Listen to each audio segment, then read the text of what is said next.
নমস্কার বন্ধুরা, সম্প্রতি জিম্বাবুয়ে সরকার সিদ্ধান্ত নিয়েছে খরা ও অনাহার থেকে দেশের মানুষকে বাঁচাতে 200টি হাতিকে মেরে ফেলা হবে। জিম্বাবুয়ে বন্যপ্রাণীর মুখপাত্র বলেছেন সে দেশে 45,000 হাতি থাকতে পারে, সংখ্যাটা নাকি বাড়তে বাড়তে 84,000-এ পৌঁছেছে, তাই 200টি হাতি মেরে ফেলা হবে। শুধু জিম্বাবুয়ে নয়, নামিবিয়াতে তীব্র খরার চোখ রাঙানিতে চরম খাদ্যর অভাবে মোকাবিলা করার জন্য 44টি হাতিসহ বেশ কয়েকশো বন্যপ্রাণীকে হত্যা করেছে সে দেশের সরকার। আরও 750টি বন্যপ্রাণীকে হত্যার পরিকল্পনা রয়েছে, যার মধ্যে রয়েছে 83টি হাতি। গোটা বিশ্ব যেখানে বন্যপ্রাণী সংরক্ষণের কথা বলছে, সেখানে আফ্রিকার বিভিন্ন দেশ যেমন জিম্বাবুয়ে, নামিবিয়ার মতন বহুবিধ সংকটের কারণে যে কঠিন সিদ্ধান্ত নিতে বাধ্য করছে তা অবাক করে। কিন্তু কেন এই পরিস্থিতি, চলুন আজকের ভিডিওয়ে আমরা জানার চেষ্টা করব। আদিম যুগে তো আমরা জানতাম যে পশু শিকার করা হতো, মাংসের সন্ধানে হাতি শিকার মানুষের জীবন সংগ্রামের সঙ্গে জড়িয়ে। 8 লক্ষ বছর আগে জর্জিয়াতে প্রথম হাতির মাংস খাওয়া হয়েছিল বলা হলেও পরে প্রমাণ হয়েছিল সেটি হাতি ছিল না, ছিল ম্যামথ। পূর্ব আফ্রিকার জংলি হাতি শিকারের প্রমাণ রয়েছে আজ থেকে প্রায় 10 লক্ষ বছর আগে। কিন্তু 19 শতকে ফ্রাঙ্কো প্রাশিয়ান যুদ্ধ, যা 1870 সালে হয়েছিল, যখন ফ্রান্স অবরুদ্ধ ছিল একটানা, তখন প্যারিসের গার্ডেন অব দ্য প্ল্যান্ট চিড়িয়াখানায় 2টি হাতিকে হত্যা করা হয়েছিল মাংসের জন্য। জিম্বাবুয়ের সবথেকে বড় জাতীয় উদ্যান হলো হুয়াঞ্জ, তার মধ্যে রয়েছে প্রায় 65,000 হাতি। সেই জাতীয় উদ্যানের কোনো অঞ্চলের হাতিকে হত্যা করা হবে সেটাও আলোচনা করে ঠিক করা হয়েছে। প্রাধান্য পেয়েছে সেসব জায়গায় যেখানে হাতিরা মানুষের সঙ্গে প্রায়শই দ্বন্দ্বে জড়িয়ে পড়ে। এর পিছনে যে আসল উদ্দেশ্য রয়েছে তা হলো মাংসের জন্য। জিম্বাবুয়ে সরকার ঠিক করেছে প্রথমে হাতির মাংস শুকিয়ে প্যাকেট জাতীয় করা, তারপরে পাঠানো হবে জিম্বাবুয়ের ক্ষুধার্ত নানা প্রান্তিক জনজাতির কাছে।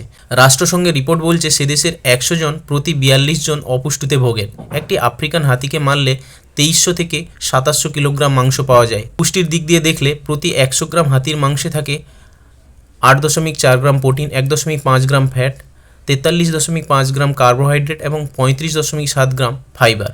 গরুর মাংসের চেয়েও বেশি রয়েছে হাতির মাংসের ভিটামিন বি, সি, আয়রন ও প্রোটিন। শুয়োরের মাংসের তুলনায় রয়েছে ফ্যাটের পরিমাণ প্রায় 1। অর্থনৈতিক দিক দিয়ে দেখলে চোরাবাজারে কয়েক হাজার ডলারে বিক্রি হয় এই হাতির মাংস। 2005 সালে কঙ্গোর একটি হাতিকে শিকারীরা মেরেছিল দাঁতের জন্য নয়, শুধুমাত্র মাংসের জন্য। দাঁত ছিল তাদের উপরি পাওনা। প্রাপ্তবয়স্ক একটি হাতি থেকে প্রায় 2500 কিলোগ্রাম মাংস পাওয়া যায়। কাঁচা মাংসের তলায় আগুন জ্বালিয়ে হালকা সেঁকে নিলে মাংসের পচন রোধ করা হয়, আর সেই মাংস ছোট্ট ছোট্ট ঝুড়িতে ভরে দূরে দূরে বাজারে বিক্রি করতেও সুবিধে হয়। মধ্য আফ্রিকায় নানা বাজারে বিক্রি হয় হাতির মাংস কেজি প্রতি $10। হাতি শিকার তবে বেশ সময় সাপেক্ষ। 19 শতকে যে হাতি শিকার হতো তখন কাঠের ফলা দিয়ে, সেখানে নির্দিষ্ট হাতিটিকে ধাওয়া করে পিছনের পায়ের হাঁটু লক্ষ্য করে গেঁথে দিত সেই ফলা। 20 শতকে বল্লমের মুখে লোহার ফলা ব্যবহার করা হয়, তাতে সহজে কাবু হতো হাতি। হাতি শিকারের আগে হতো জব্বর নাচ। 20 শতকে শিকারীরা কাদা মেখে, হাতির মল, চারকোল মেখে মানুষের গন্ধ মুছতে চায়। হাতিকে লক্ষ্য করে পিছু নিয়ে শিকার করতে সপ্তাহখানেক লেগে যায়। অনেক সময় আহত হাতির মৃত্যু হয় না সহজে। শিকারী দল ওই পুরো সময় মধু ও ফলমূলের ভরসায় দিন চালায়। কঙ্গোর বাঁকা উপজাতিরা হাতি শিকারের পর বনভোজনে ব্যস্ত হয়ে পড়েছে, এমন নিদর্শনও রয়েছে। তবে বর্তমানে আধুনিক চোরা শিকারীদের হাতি মারতে ব্যবহার করছে অত্যাধুনিক কালাশনিকভ রাইফেল। হাতির মাংস নিয়ে ধর্মীয় আঙ্গিকটা একটু অন্যরকম।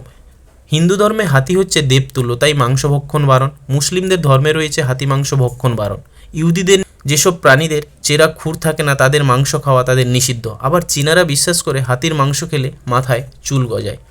জিম্বাবুয়ের পরিবেশ মন্ত্রী পার্লামেন্টে জানিয়েছে দেশে বনে বনে হাতি উপচে পড়েছে। দুর্ভিক্ষের এই কঠিন সময় মানুষের হাতিতে নিত্য সংগ্রাম চলছে। এবছর হাতির হানায় জিম্বাবুয়েতে 31 জনের মৃত্যু হয়েছে।